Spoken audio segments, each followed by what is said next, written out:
Uyat sigirda bo'lmaydi. Lekin ayolda uyat bo'lishi kerak. Uyat hayvonda bo'lmaydi. Uyat odamda bo'lishi kerak. Ha bugun uyatchang odamda bu lo'q bu deydi. Bu lo'q bu, xarib bu deydi.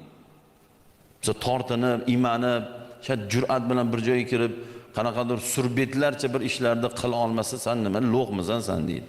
Bu lo'q emas, u tortinchoq u.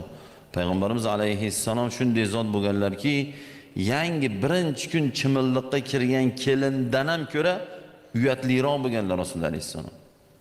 Ha bugunchi bugun. Kiring, mana internetga kiring. Millat sharmandasini chiqarib yubordi.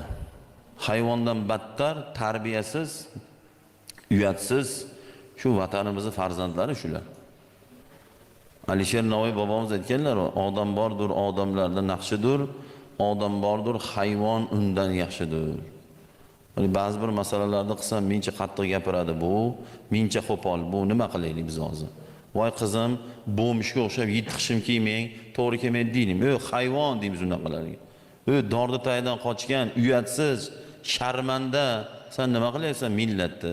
Ko'chada bo'mishlar kiyadigan shimni bugun moda qilyapti. Ahmoqlar. Lozim kelgan qiz qishloq ekan, o'sha madaniyatliga. Bo'mishsan sen ham shunaqalar. Ahmoqlar.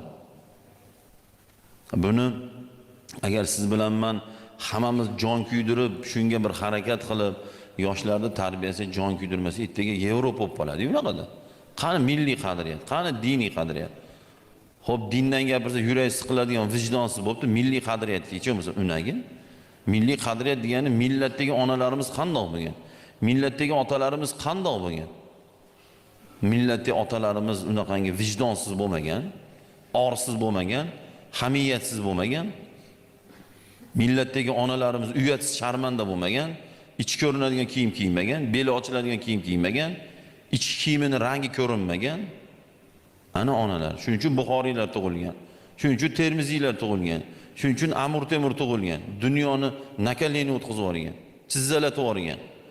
Bugun shu Amir Temurni, Buxoriy, Termiziy, Samarqandiylarni tug'adigan onalar yo'q bugun. Shuning uchun tug'ilmayapti. Endi yo'q deganda biz 100% demoqchi bo'lamiz. Alhamdulillah yurtimizda yaxshilar ham bor, ko'p o'ziga yarasha, lekin yomon umuman ko'payib ketib qoldi, Xudo saqlasin. Agar buni oldini olmasak, unutmang, yomonlik Allohning balosini kaliti bo'ladi.